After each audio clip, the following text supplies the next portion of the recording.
City Hall Fellows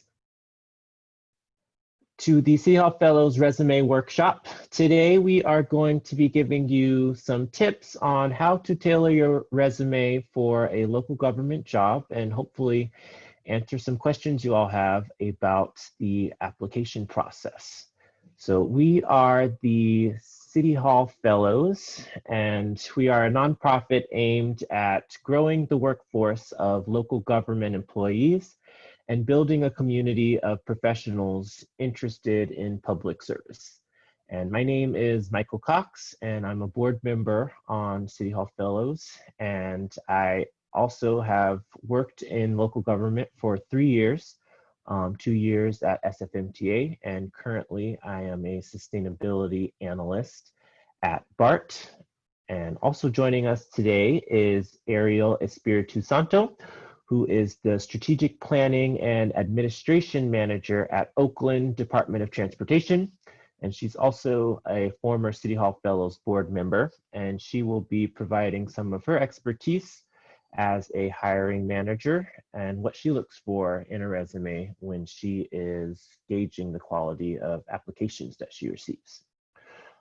So some quick housekeeping. If you have questions as we go along, please write them in the chat and we will leave some time at the end to address them.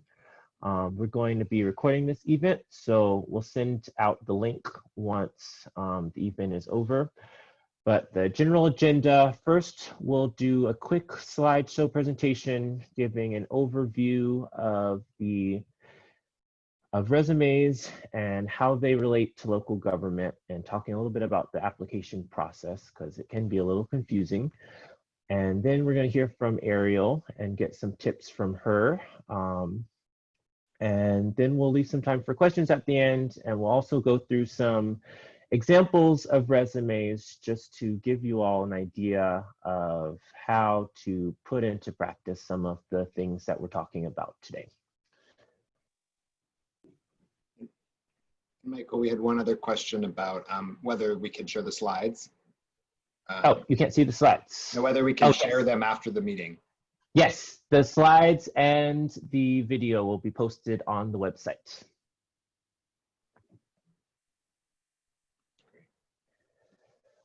Okay, so quick overview of the application process for a local government job. So this might differ depending on the city or agency that you're applying to, but generally speaking, there are going to be 3 components of your application.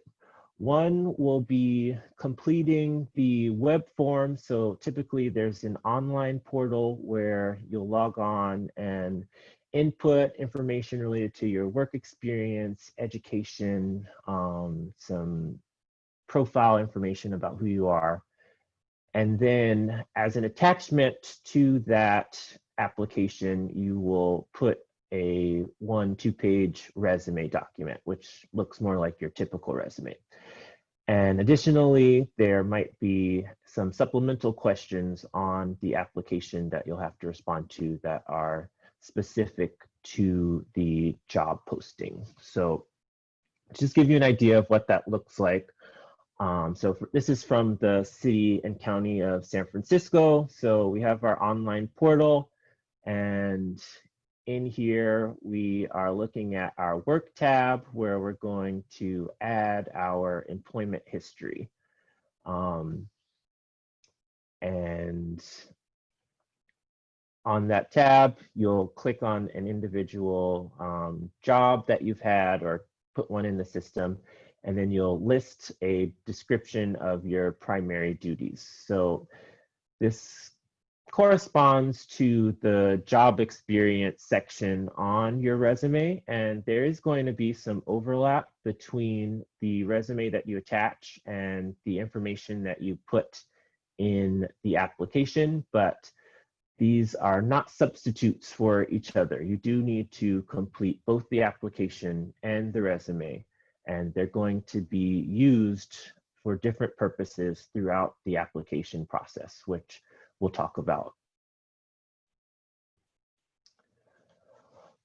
So once you have submitted your application online, the next step is usually a human resources analyst will take a look at your application package. So the application, the resume, and your responses to the supplemental questions, and determine if you meet the minimum requirements of the job posting. So if you look on most government's websites, they'll have the job posting, and then there'll be specific requirements that an applicant must meet. So that might be certain amount of years of work experience or a particular degree in a certain field.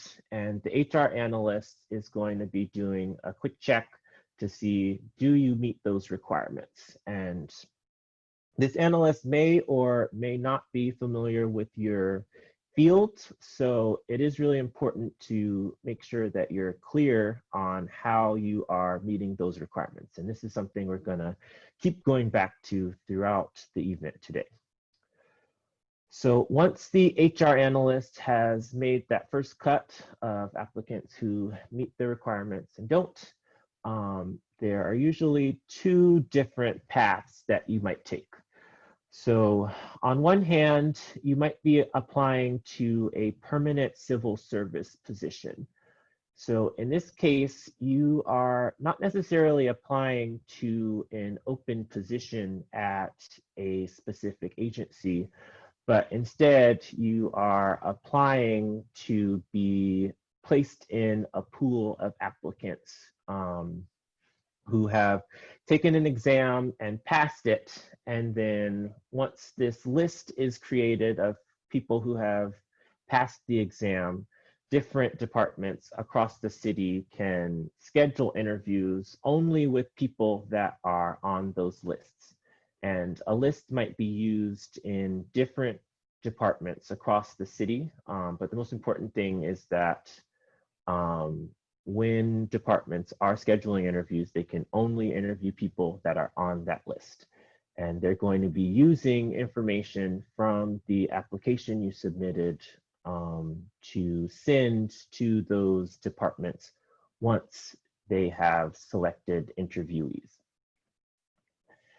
And in that case, the application is not given to the interview panel until the day of the interview. So this includes the hiring manager.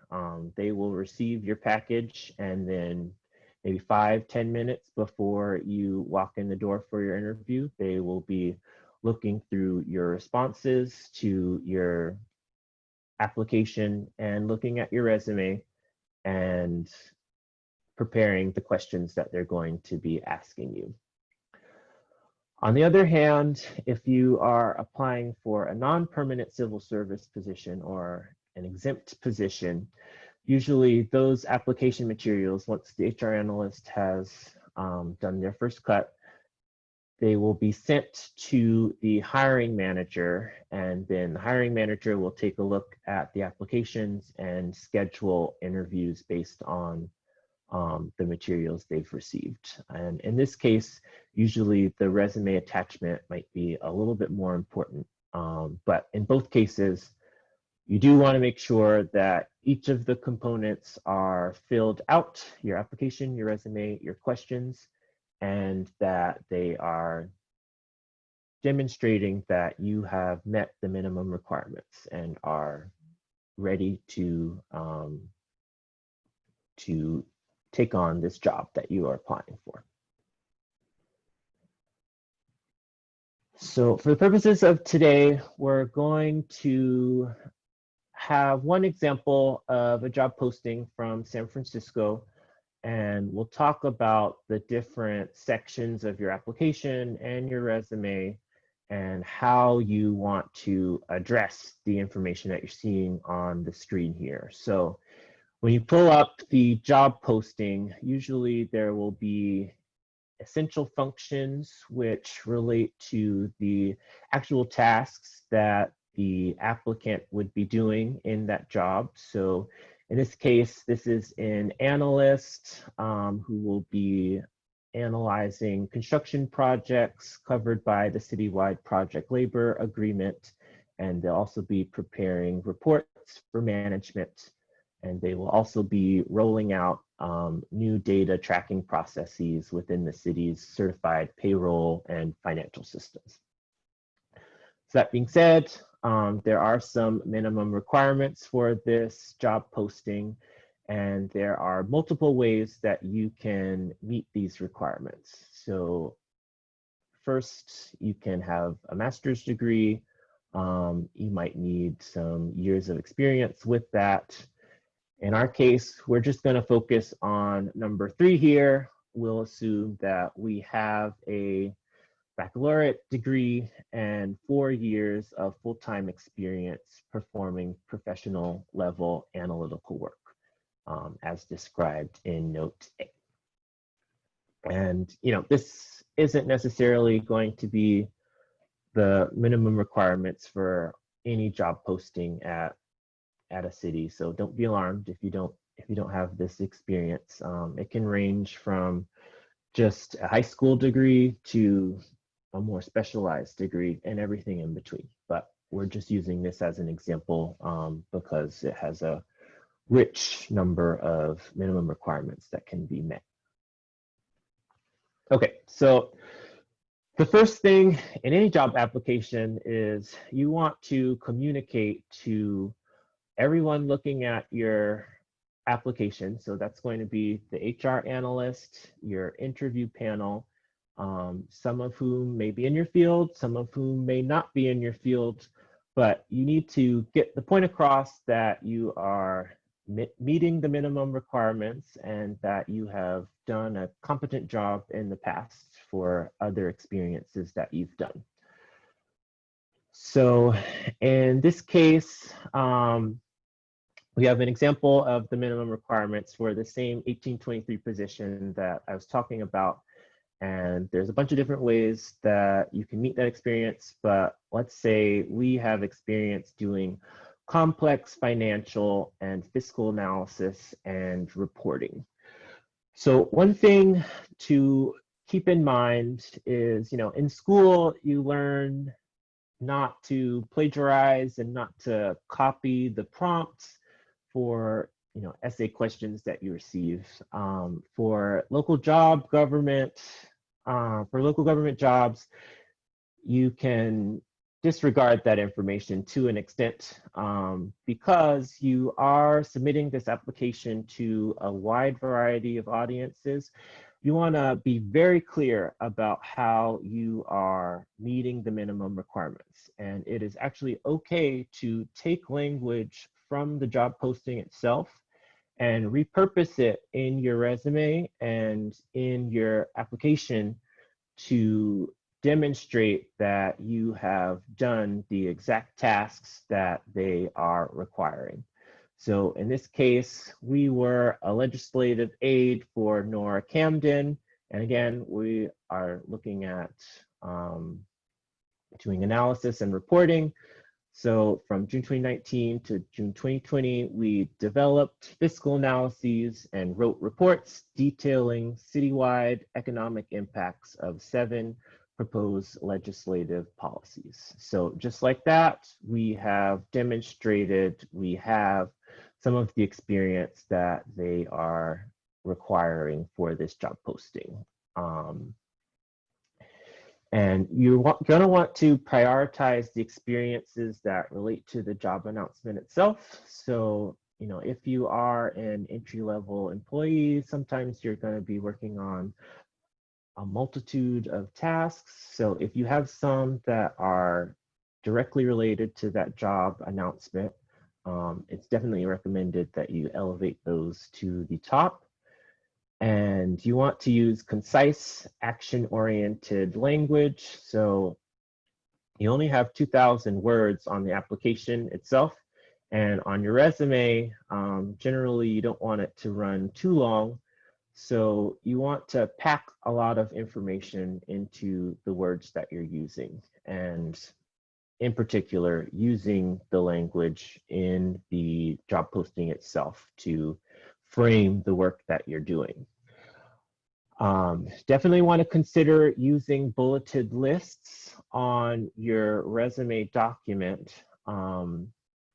So when a manager or interview panel is going through your tasks that you've done, having a bulleted list can help draw them to the individual roles and responsibilities that you've had for that role. And if we go back to the application portal, you're going to want to put similar information on the website itself. And sometimes it could be the same information. Oftentimes, these aren't necessarily very formatable. So in this case, I just have paragraphs here, but you do want to format it the best way you can to break things up. And in terms of the order of your work experience, typically speaking, most resumes or most people do order things chronologically, but that's not always required, especially if you don't have as much experience. What's most important, you do want to clearly show the time that you worked in a specific position. So again, going back to our example, this required 4 years of experience. So we do want to show from the dates that we're putting for each of the jobs that we've done, exactly how many years we have worked doing that role, so that we can show, yes, we do have the minimum number of years of experience. And again, overlap in content between the resume, the application, and the supplemental questions is okay. It definitely can be a bit repetitive, but you do need, it's generally recommended that you demonstrate you are meeting the minimum requirements across each of these components. Okay, and for most jobs, there is going to be some minimum education requirements. So in this case, we had, to go back to our example, we had a baccalaureate degree and 4 years of full-time experience equivalent to professional analytical work. So one example of our educational background, we can say, hey, we graduated from City Hall Fellows University with a BS in biology. And sometimes they might ask for coursework to be in a specific field. So even though we majored in biology, which might not be super related to public labor agreements, we did take courses that involve statistical analysis. So on your resume, you might want to consider putting your relevant coursework. So maybe we took biostatistics, data mining and analysis, finance and public health. And again, just showing that we are meeting those minimum education requirements and we have experience in that field. And that can be very important. In my experience, I have a very vague sounding major from undergrad, and people don't know what the hell I learned when I tell them the name of it.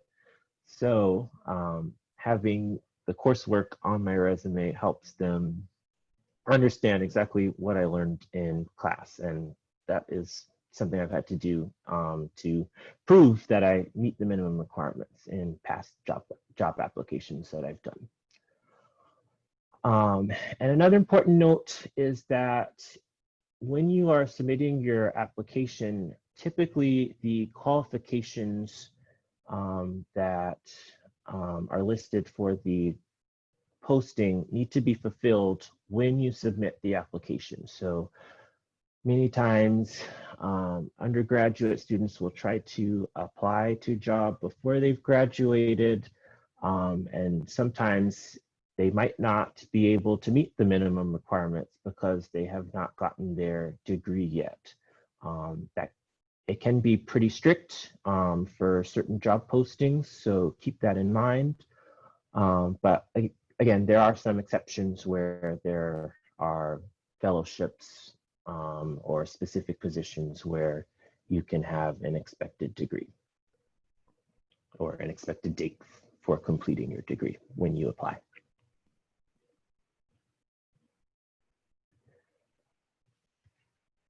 Okay, and also in your resume and in your application, you'll probably want to talk about the specific skills, leadership opportunities, volunteering that you've done. So that might be a separate section on your resume document. So for highly technical roles, you might want to list proficiency in specific software.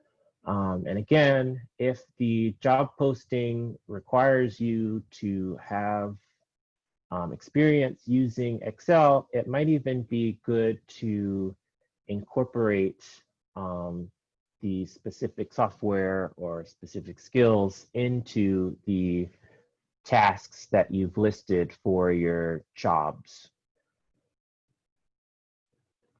And also, if you are short on experience or you have some volunteer activities that can help tell your story, those are ways that you can augment your application even if you don't have really specific work experience. So one example we have here, if you were president of Students for Data at City Hall Fellows University and you tutored over 100 undergraduate students in Excel, that is something that you can put in your experience section. It might not count towards your minimum requirements if it's not a full-time job, but at the very least, it is communicating to your interview panel and to the hiring manager that you do have some level of experience and some things you have learned from those. And always be on the lookout for new experiences that can improve your application. Volunteering is an opportunity to develop and highlight your soft skills, and also leadership roles can also do the same. And lastly, keeping your resume up to date, even if you're not actively job searching, is a way you can make sure you're prepared. If something comes across your desk last minute, somebody says, hey, I found this application, I found this job posting, it's ending today, you can be ready to submit your resume and have that ready for you to complete the application, because going through the web portal can take some time. And you do want to check out job postings for ideal positions, even if you are not quite qualified for them yet. Just thinking about what is the experience that I need to meet these minimum requirements. You can start thinking about that early and leveraging that knowledge to find opportunities to improve your application. And then you want to communicate with the HR analyst, because they are there to help. And once the HR analyst has done that first cut of the application to see if they've met the minimum requirements, they are there to help you and guide you through the process. So if you have any questions about, do I meet the minimum requirements? What does this mean when you say you need to have this? Reach out to them. And in many cases, it'll be a while before your application gets into the hands of the hiring manager, or if there's an interview. So if you have information that you need to update in that interim period, they can make sure that your materials are updated and up to date. And you're going to want to maintain an archive of your old resumes. That is, again, when you have a job experience, you might have different tasks that you're responsible for. And as you tailor your resume to different jobs, you might want to draw upon different skills that you gained across your previous positions. And some might be relevant to certain jobs and some might not be. But if you have that repository, you'll be able to dredge that up and put it in your application, and you're not having to recreate everything from scratch. And it'll also help remind you of the skills that you've gained even years afterwards. And social media, LinkedIn can be another tool in your arsenal.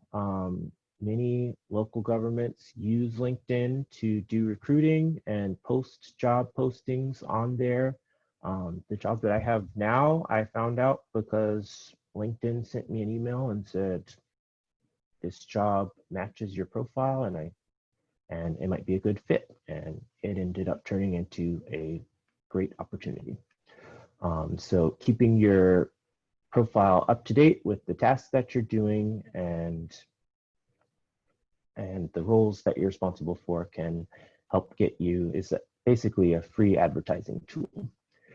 And finally, you want to be confident, be yourself, and keep your head up. You know, applying to local government jobs can be a bit of a slog. It can take many, many months, even over a year in some cases. But the most important thing is that you're being honest about what work you've done and being confident that you are ready for the job. Okay, so next we are going to ask some questions to Ariel. I'm going to stop sharing my screen.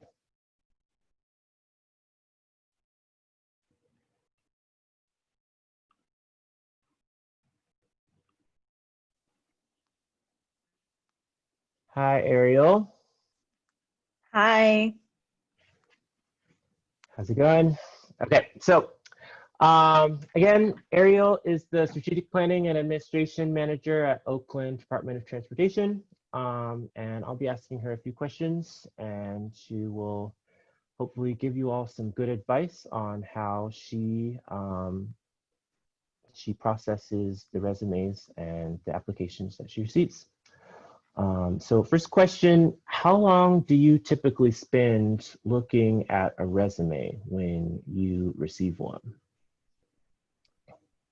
So I think I would start by going back to a important distinction you made in your slides, Michael, which was between two different types of recruitments that happen with cities. So there are what we call civil service appointments, which is where you apply to a specific job class that's protected by the civil service and go through a very specific path, versus what we call an exempt recruitment. So when it's a civil service recruitment, in all honesty, as a hiring manager, I may never even see your resume. If I do see your resume, it's going to be when I'm sitting down to interview you, like on the spot. So I work for the city of Oakland now. I used to work for the MTA in San Francisco. And at the MTA in my division, there is a policy that nobody saw resumes ever, basically, if it was a civil service recruitment. In the city of Oakland, we get them when we sit down to the panel. The other type of recruitment is an exempt recruitment, which is where you're not going through the civil service process. And there are a lot of these opportunities in San Francisco. In Oakland, we only use exempt when you're looking at pretty high upper management positions. But in San Francisco, you might see something that has the letters PEX next to it. Is a very common type of position. That was the position I first got in when I was in San Francisco. So in that case, like Michael had said, once the application period has closed, the hiring manager will get all of the resumes, will come to them.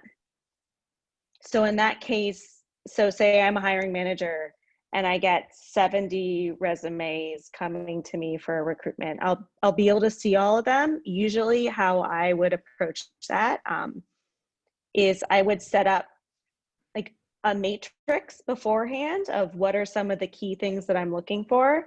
It starts with those minimum qualifications like experience, or education. I look, do they have a degree in the field I'm interested in? How many years of experience do they have? And then some other things that are important to me. Like, I think the software piece is really important. That section where you can highlight what are some of the softwares that you're familiar with. Like, I've had recruitments where you say, if someone has GIS, like that's a huge plus. If they know Adobe Creative Suite, InDesign, that's a huge plus. And things that someone can check off.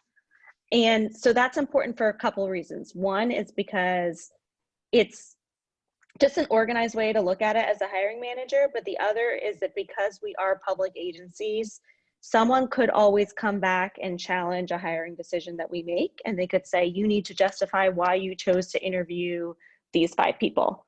And being able to present something like that shows that we put thought into it, and we didn't just give the interview to someone because they're our friend. It was based on them checking these boxes. So software, other things that are really important are, I think that piece about saying like the stuff that's not going to show up in your job experience, like what clubs are you part of, what extracurricular, what volunteering you've done, can show that your values are aligned with the agency. So I know I'm not answering your question of how much time I spend on it. So I would say that in the exempt recruitments, you're probably spending 3 to 5 minutes in the first pass at a resume. And then once you get down to your shorter list and you're trying to decide between which 5 of these 15 do I interview, then you're going to give another 10 minutes to it. But that first pass, I'd say 3 to 5 minutes tops. Okay, cool. So one question I had, how should applicants update their resume for each job? And can you tell when applicants have recycled content between their different applications? So a lot of people use like a statement at the top, which I think can be really helpful, which is like what's your objective? So for example, it could say something in transportation. My objective is to get a job where I can help to reduce the impact of transportation greenhouse gases or something, high level like that. I think that that's a really good way to show that you've tailored your resume to a specific job, and it's pretty easy because you can keep the rest of your resume the same and just tweak that objective depending on who you're applying to. You mentioned in one of your slides that you could think about reordering, and someone had a question in the chat about if you had a certain job experience that may not be your most recent, but it's the most relevant.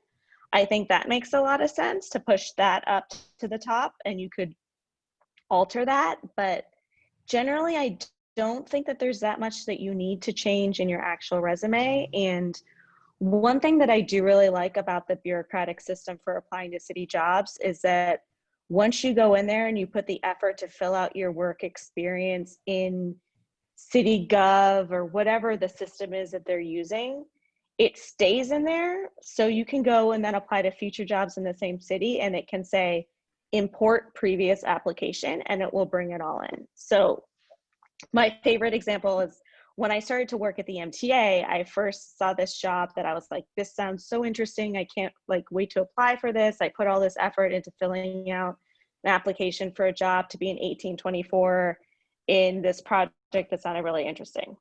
I applied in, let's say it was like August, never heard anything. Then I saw a posting come up in January for the same job classification and something. I was like, I don't even know what this means, but it's at the MTA and it's the same job classification. So I just pushed resubmit. The second job, they replied to me right away. I got the interview. I got the job. Ended up being amazing. A week after I started, I got a phone call from the first job saying, you've been selected to interview. And I was just like, I already have a job, but maybe I'll see you in the hall sometime. But it's just, you never know, right? You just fill it in, and then because it's so bureaucratic, you can just reuse it. Yeah, exactly. So one question we had was, what is or should be different between the role description and information that you would place on your resume? Sorry, I'm not sure I completely understand that question. But so I think maybe the difference between what's on your application profile online versus the resume document. So how I would describe this is your online application, the audience for that is central HR. The audience for your resume is the hiring manager. So when it comes to central HR, like Michael said, you need to assume that they know nothing about the field in which you're applying. So that's where you think of, like, I always think of it as like it is a robot that is just importing the words from my online application, searching for keywords to find out I meet the minimum qualification, and that's it. So that's where you look and you see like, oh, it says complex analysis. So I need to make sure I have the word complex in my descriptions of my job. That's what the online application is, and that's the one that you can keep reusing. The resume is where you might want to tailor it a bit based on what you know, like the agency values. So yeah, so that's where you can do more telling your story. But the online application, and I cannot stress this enough, that is the one that if you don't pass that first step, no one will ever even see your resume. So you need to make sure that you don't cut any corners and you fill it in completely. And you touched on supplemental questions, Michael, and I just want to also stress that if you see an application and it says there are these supplemental questions you need to answer, in many cases, that is actually the exam for the job. So treat those like essay questions, because when you answer them, the same HR people, well, it's not exactly the same people, but basically, yeah, assume it's them, are going to be grading you based on your answers to those questions. And that's what could be determining whether or not you move on to another test, or sometimes there is no test, that was a test, and your how you write those answers is going to determine where you are on the list and whether or not you get an interview. So, and can I ask a clarifying question? You said if it says complex analysis, you would write in there, I performed complex, or like in this past job, complex analysis. Because I think on our example Michael showed earlier, it didn't actually use the word complex, even though it was an example, but I know sometimes, like, what would you suggest there? You need the word complex. Okay. Because specifically, and I've known people who have not gotten passed because they didn't say complex, because in 1822 performs analysis and in 1823 performs complex analysis. So don't necessarily leave it up to the HR analyst to determine whether or not it was complex. You don't know. You don't leave anything up to them. And something that I also recommend, which I feel like people may feel is overkill. So there's usually an option to upload additional attachments. And if they don't ask for a cover letter, I always recommend that you write one. And the first paragraph of it feels counterintuitive to everything you've learned in any class about writing. The first paragraph should say, I'm excited to apply for XYZ role. Here is how I meet the minimum qualifications. And you spell it out. You say, I have a bachelor degree in X, which is considered one of your like relevant fields. Plus I've worked for 4 years, 1 year here, 1 year here, 2 year here. And if you write that in a paragraph, the HR analyst will just be so thankful that you've already done their work for them. Honestly, they'll read it and they'll be like, great, check, check, check. Okay, you've passed your minimum qualifications. Great. Okay, so I think next we are going to go through a couple of examples. People have sent us their resumes, and Ariel is going to walk us through kind of how she would approach gauging the quality of the resume, or approach how she would think of doing an interview. So I will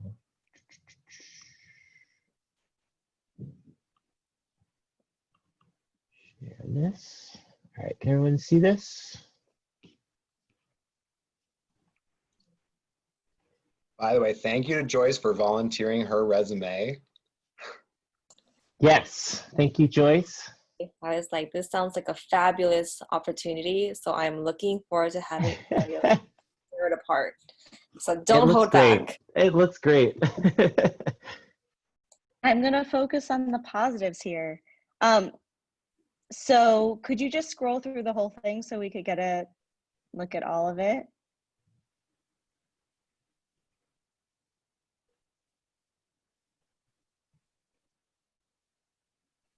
Okay, so go back to the top. So I really like that Joyce has this summary section at the top. I think this is similar to when you can have the objective, and then some people will call out some of their key skills at the top. You know, I think everyone has their own opinion about this. And sorry, Joyce, but I do feel pretty strongly about the one-page resume. I think you can move on to two once there's a lot of other stuff like non-work experience, like maybe you've published things or you've been a speaker on a panel. But I don't think that everyone has their own opinion on this, and I've argued it with people, and I know that not everyone agrees with me when I say that it needs to be one page. So don't feel terrible if you have a 2-page resume. But I also think, Joyce, you could benefit by adding a section that talks about something a little more personal. You know, I like the lines where people say what their hobbies are. They talk about, you know, liking to cook or ride a bike or hang out with their dog. I think it just sort of humanizes things a little bit. What I do really like that she does here is, for her experience, she does the little synopsis of what each of the places that she worked was, and then puts her bullet points underneath. You really can't assume that that people know exactly what your organizations were. So I think that's really helpful, and I liked that aspect of it. She also has bullets, which we talked about being good, and she starts each of her bullets with an action word. I think you could try to find some more diversity in the action words. I see a lot of develop and a lot of provided. No, the same thing. It's hard to find. Go to the treasury and not treasury, the thesaurus, and try to find other words for that. But generally, I'd say this is a really good resume. It's got a lot of detail. She's got numbers in there. She's got percentages. It's very quantitative in highlighting what she's actually done in these jobs. And she also is using Complex. keywords, complex administration. So she's got it in the first one too. She's got complex over the place. So I think that she's heard a similar piece of advice before. She must be an experienced local government applicant. All right. Thank you, Joyce, for sharing. Ariel, can I ask you one quick question? Sure. If I was to reduce this resume to one page, how would you recommend I restructure it? Would you recommend like taking out some of the bullet points or moving more towards just like the paragraph formats?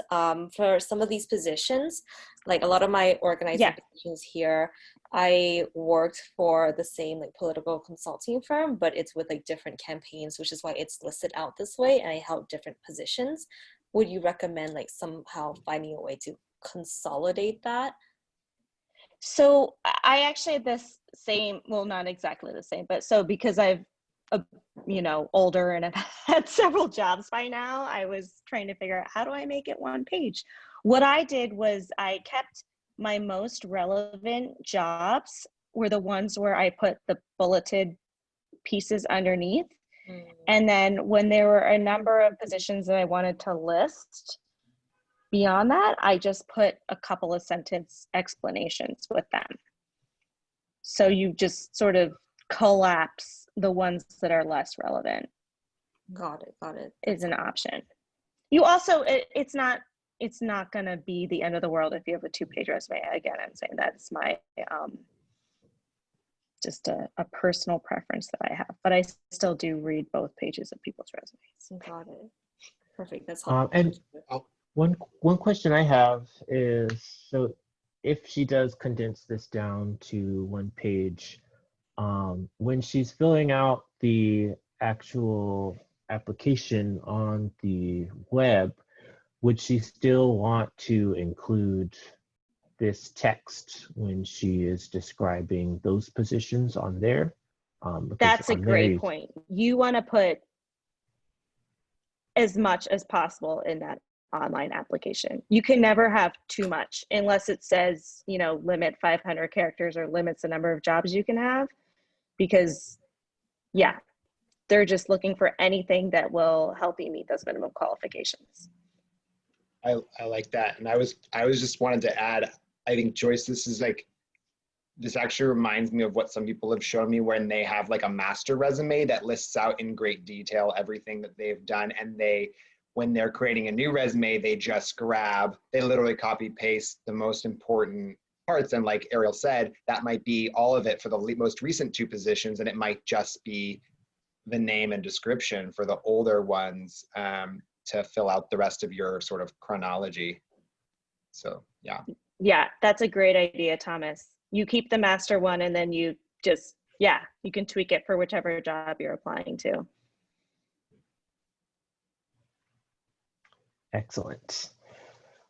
All right, I think we have time for maybe a couple more examples. So thank you again, Joyce. This was great.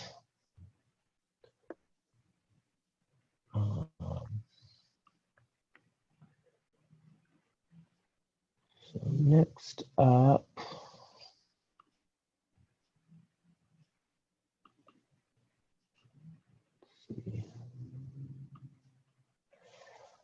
next up we have Jennifer Lee. All right. Could you scroll all the way down, please?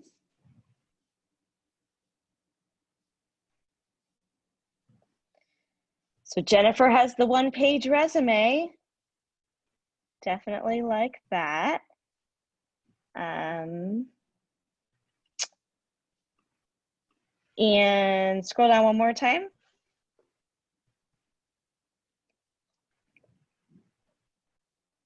Yep, so it's got the skills with the tools and listing out the different software applications. I think that's really important.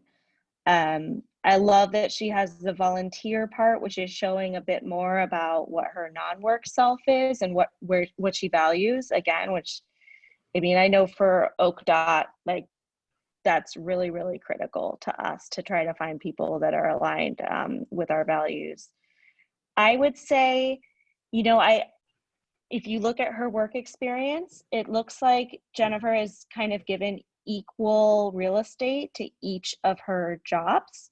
And here, my advice to her would be to beef up the more recent ones, the ones that may be more relevant, and shorten some of the others. And something that I've seen that I've liked is where people have, like, they'll have a section where it talks about, let's take her most recent job, and she has those bullets of those action words, and then you could add another section that could say key accomplishments or key projects and call out some specific projects where you applied some of those skills. And that would be a way to maybe beef up one of the more recent ones. So that's my only advice here. I think it's really clean. It's like easy to, my eyes don't like they can focus and I can get a lot of value out of my 3 minutes spent on this resume. Yeah, it's really well organized. Ariel, I was going to say, you might have just answered one of Joyce's other questions, which is how, when she worked on multiple campaigns with the same employer, but each one was quite different, she could probably do that as like a sub bullet under the original and just give a little bit less detail. I've seen that for when people list out key projects or key accomplishments. Yeah. I like that Jennifer's using the different colors to help organize between the headers and the notes underneath, the blue and the black. I like that. And for putting your GPA, any hard and fast rules about that you can think of? You know, I think it becomes less relevant once you've already been working for a while. I think it's fine if you want to list it, but I don't think it's necessary. I mean, the fact that she has Dean's List, I think that's pretty significant, and maybe she doesn't need to list the GPA, but. And So then things also, I was just saying, once you reach a certain point, you'll want to remove the year that you graduated as well. Just because you really don't want your age to be a factor in the hiring process. Makes sense. All right, and we'll do one more. And this is Thomas's from, I guess, 2012. So we're going to be critiquing his past self. So I'm just going to answer the question in the chat. What's the best way to spotlight experience that's relevant, but maybe from a job that's not necessarily the most recent? You know, I think that could be a couple of different ways. When you could choose to make that job higher up on the resume, you could also call it out, like the first resume we looked at where they had some summary of qualifications in the top, or like, you know, relevant coursework or relevant projects. Okay, Thomas, you've got a summary on yours as well. Let's scroll down and see the rest. Okay, also one page. So, you know, Thomas, I think yours is kind of similar to mine, where we've tried to optimize the number of words we have on one page of a resume, which is good. There's a lot of information there. It's not like Jennifer's where it's, you know, soothing and easy to view. So I think that's kind of like the pros and cons you have with the trying to get it on one page. So just putting that out there again. But yeah, I like yours. I like the summary and skills at the top. I think my only, scroll down again, all the way down. So I think that there's a lot of extra space at the bottom. You know, if you're going for this packed in visual, you could probably cut that margin down at the bottom and go farther down so that you could give yourself some more space in the experience section. And I would say that in some of your more recent jobs, doing that call out of select projects, select accomplishments under one or two of the more recent ones would be my one advice. And then I think that you can probably start to remove, depending on where you're applying, you may not need the course topics from your undergrad degree, since we're moving farther away from undergrad. Oh, and also that is very, very commendable that you got a 1600 on your SATs, but I'm not sure that we care about that much anymore. Sorry, Thomas.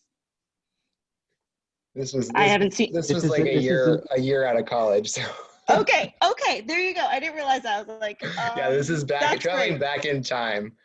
I was also struck at how dense it is. It just feels very dense, especially for someone just out of college. I think I went a little overboard. Wow, that's a lot of experience from someone just out of college. I did have 1 year of work in college, so that's packed in there too. But yeah. Okay, so you don't have your SAT scores on your resume anymore, Thomas? No. Okay, I was trying to be nice about that, but I don't think that you need them. And now I'm, thoroughly embarrassed about it. But But I think you might be one of the first people I've ever known who got a 1600, but no one even knows what 1600 means anymore, right? It's not like I'm a sure. 2600 or something. I don't even know. We are They coming up might on not even be taking them. We are coming up on 7 p.m. I don't know if there was another examples you wanted to go through, Michael, or I guess we did answer most of the questions, but I think, or Michael, I don't know if you wanted to keep going or just do it more informal Q&A. Yeah. If anyone has more questions that they want to ask of Ariel, we are here. Oh, here's one from Sean. What level of relevancy are project or task outcomes on a resume or job application? Yeah, I think that they're really, really helpful on the resume. And that's sort of what I was trying to get at when you call out those key accomplishments. It's also just a chance to, highlight some of the specific projects that you're really proud of. One thing I didn't mention that I wanted to bring up is that there'll be certain jobs where there's, in the minimum qualifications, they'll talk about lead experience, or experience managing others. So that's something that I've seen some people fall into some pit holes because they expect the analyst to make assumptions there. So say you managed an intern, for example, that counts as lead and supervisory experience, even if your title wasn't supervisor.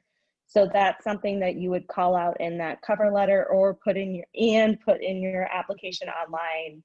Say supervised 2 interns or whatever it is. And even if it was only for a month here or there, put it in there.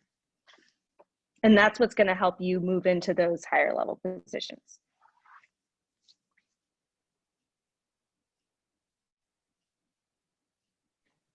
Michael, I know we talked about LinkedIn a little bit. Did you want to touch on that at all?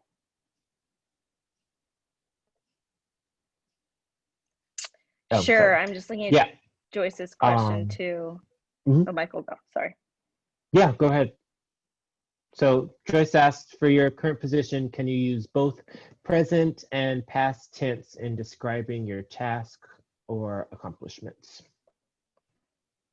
Yeah, I don't think it really matters.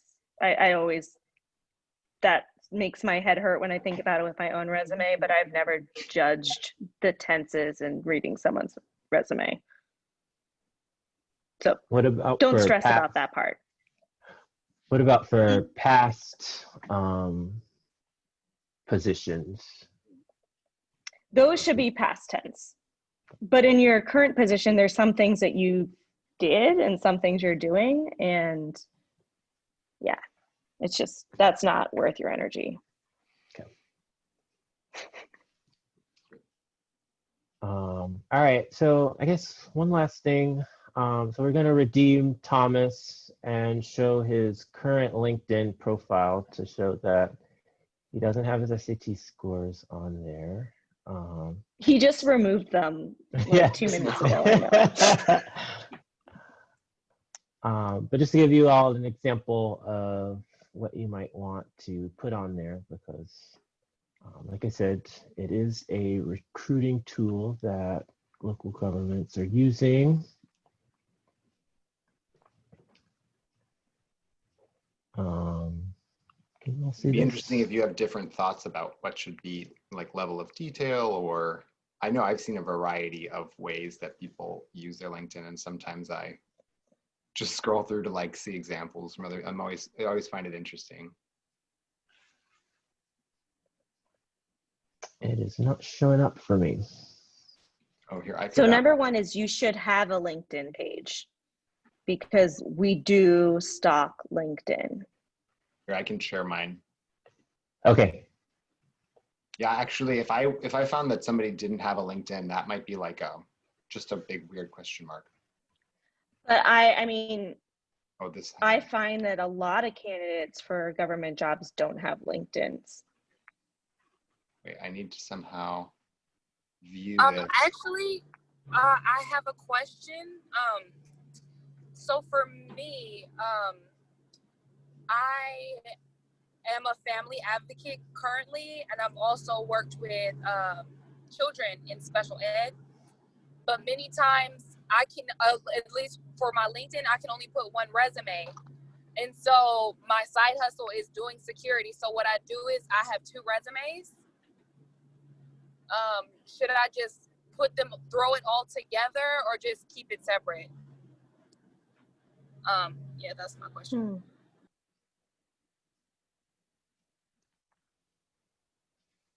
So,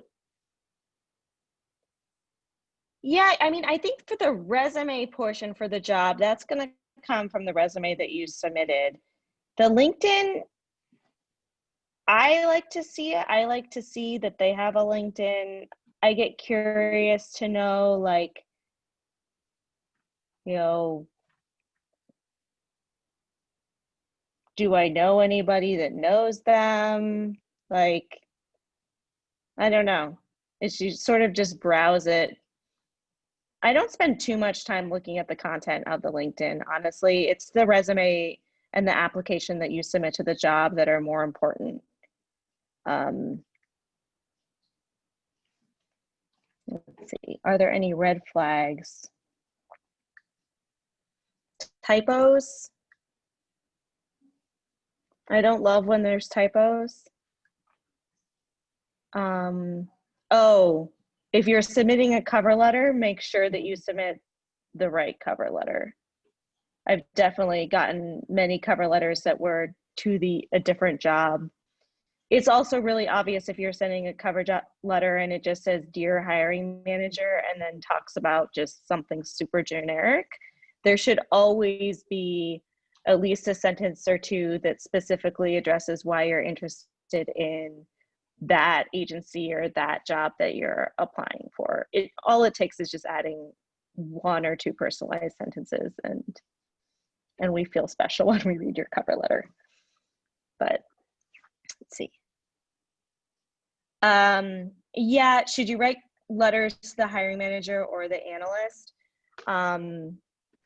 It doesn't really matter. I think when I do it personally, I always write something really generic, like "to whom it may concern" or something, because you really don't know who's reading it or who the audience is. But you could say, yeah, I think it matters. For something like a gap in employment, is there a way that you can address that on the resume, or is that something you should wait to explain if needed during an interview, for example? So, I think that's one of the great positives about the bureaucratic process that we have in city government, is that you'll meet minimum qualifications if you have 4 years of experience. It doesn't matter if you had 2 years, took 10 years off, and then had another 2 years. You'll get past that first hurdle. No one's going to judge you for any gap in employment. So it's up to you. You can address it in the cover letter. Again, you may be going through a recruitment process where your ability to interview, your resume doesn't matter. So in that case, it's just something you talk about in your interview. But personally, what I would do is, I would just put a paragraph about it in my resume. But it's not that has never been a make it or break it thing in any hiring process I've been part of. Okay. I'm unable to figure out how to view my profile as like without the edit version. But I actually had a question. If somebody has switched around between jobs a lot, have you seen any examples of resumes or like that kind of do that or present that in a good way, similar to like the Gap, I guess, or if you have fewer? Well, I think that's where you'd want to have your most relevant jobs be the ones where you have the long bulleted details and then the rest are downplayed. So it's not as obvious that you've moved around so much. And again, that's not going to impact the minimum qual screening as long as you still have the 4 years or whatever, but it is something that you'd probably want to address in your interview. Great.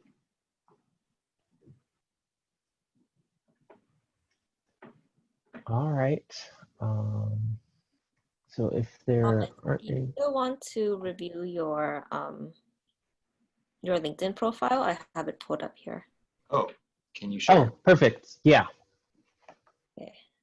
At least I think I can. Great. There we go. Finally got it. File 3. Can everyone see my screen okay? Yeah. Yep. Okay, perfect. I'll just go ahead and scroll down slowly. Wait, are we friends? Oh, we are, yes.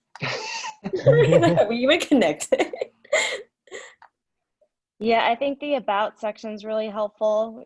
Again, you can just put your tagline, overall objective. That one's hard though, because you can't tailor it, right? Right. Or I mean, you can Yeah. only tailor it as much as you're tailoring, I guess, where you're applying. So if you're someone who's consistently applying to things in the same realm, yeah, then use it there. Otherwise, put it in your resume. Yeah. Or keep it. Would you like, if you were applying to different types of jobs, would you just remove it or make it something really broad? I'd remove it. Interesting.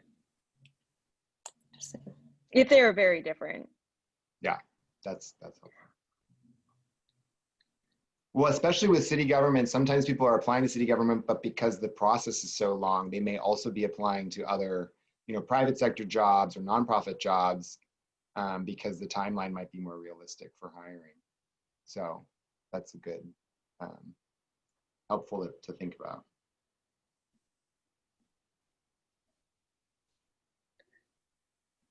Yeah. So, I mean, I think LinkedIn is a helpful thing to have in addition. Not everyone's going to look at it because it takes extra effort to go and find the person on LinkedIn. So is it absolutely necessary? I think you should all have a LinkedIn profile, but do you need to have it built out to be as comprehensive as your resume? I don't think that's absolutely necessary. Like, I think my LinkedIn profile, I think I just list my jobs. I don't even think I have any details under them. Mm.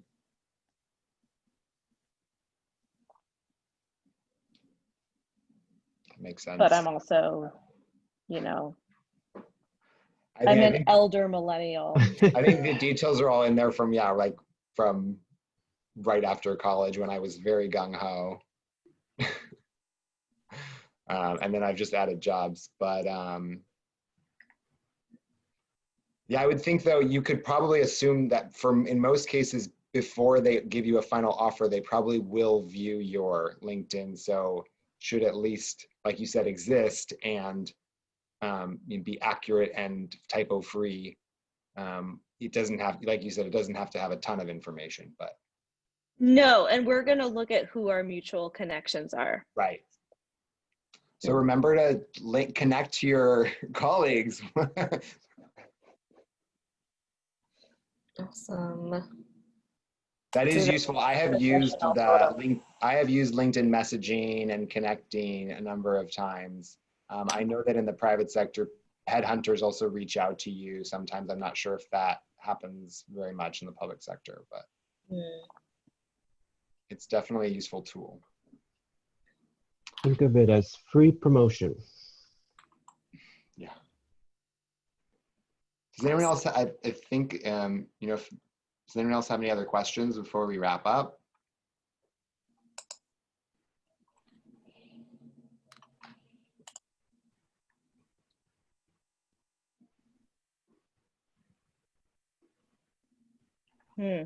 How long have you typically waited for a response?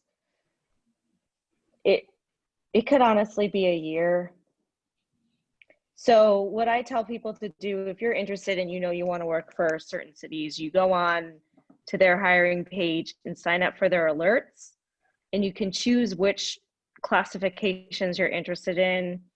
And then you'll get emails every time one of those classifications opens. And you just go and you apply to every single one. Once you have your online application filled out, like in San Francisco, if you want the 18 series, which is the analyst series, you apply to anyone that comes and just keep applying and keep applying and keep applying.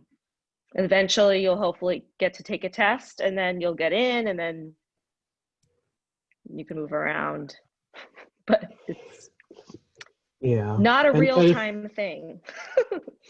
And if you're on a list and you go through the interview process but don't get the job at a specific post, another department may pull from that list again, and you can be selected to interview again off of that same civil service exam that you took before. So in some cases, I've seen people on a list for 18 months and finally got an interview and eventually got the job that they had applied for. So it can take a while, but again, being patient can help you get through. Yeah, and I'm sure we'll do a whole nother session on the civil service interview, which is why it's good to get on as many lists and apply to everything, because you're going to want to go through some of those before it's the job you really care about. Because they're yes. What is this? Just because they're so unique and challenging, or? Well, it's you sitting across the table from 3 people that aren't allowed to smile or respond to anything you say. And so it's very different than a private sector interview. Which is why Zoom has actually been quite fine for doing virtual interviews in the public sector, because it's actually just as awkward as they are in real life. So, but once you all get the interview, you can reach out and we'll talk to you about what to expect. All right, well, that sounds like a topic for our next event, how to ace the local government interview. But for today, I just want to say a big thank you to Ariel for taking your time and sharing some of your wealth of knowledge with us. And also a big thank you to those of you who asked questions and shared your resumes for us to look at. Hopefully you got some good information, and we'll keep that in mind as you are applying. And again, we're going to be posting the slides and the video if you want to review this information later. And we'll send that link out to everyone who RSVP. So thank you very much, and have a good night. Thank you. Thank you. Ariel. Bye. Everyone, good night.